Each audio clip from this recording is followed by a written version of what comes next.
sors régulièrement dehors avec mes élèves, avec mes collégiens. Ça a un impact certain sur mon bien-être.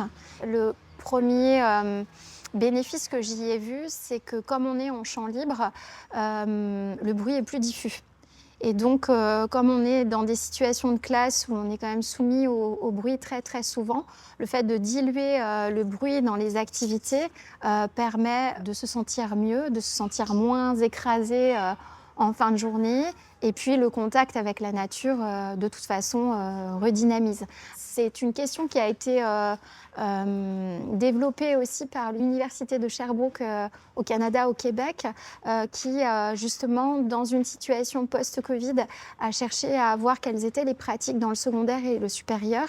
Et ça fait partie des indicateurs qu'ils ont cherchés, à la fois de bien-être pour les élèves, des apports dans les apprentissages, mais aussi du côté des enseignants. Et effectivement, c'est une question qui revient assez régulièrement et qui peut nous apporter aussi, nous, du confort, même si c'est une autre manière de travailler. C'est un moyen aussi de se reconnecter avec la nature et notamment les saisons et de donner du sens aux apprentissages par une expérience directe, sensitive.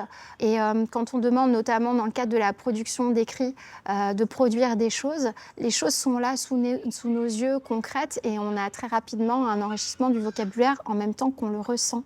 Et Antonio Damasio a dit d'ailleurs que le fait d'apprendre par cette expérience justement dans la nature, l'extérieur et le dehors, agit sur la mémoire épisodique. Donc c'est la mémoire des souvenirs. Et du coup, ça donne une autre couleur et à notre métier et aux apprentissages, puisque vraiment l'apprentissage est ancré dans une expérience qui ne va pas être juste une expérience d'apprentissage, mais une expérience tout court. La communication avec les collègues a suscité de la curiosité. Je n'ai pas eu d'opposition ou de frein. J'ai senti plutôt des craintes.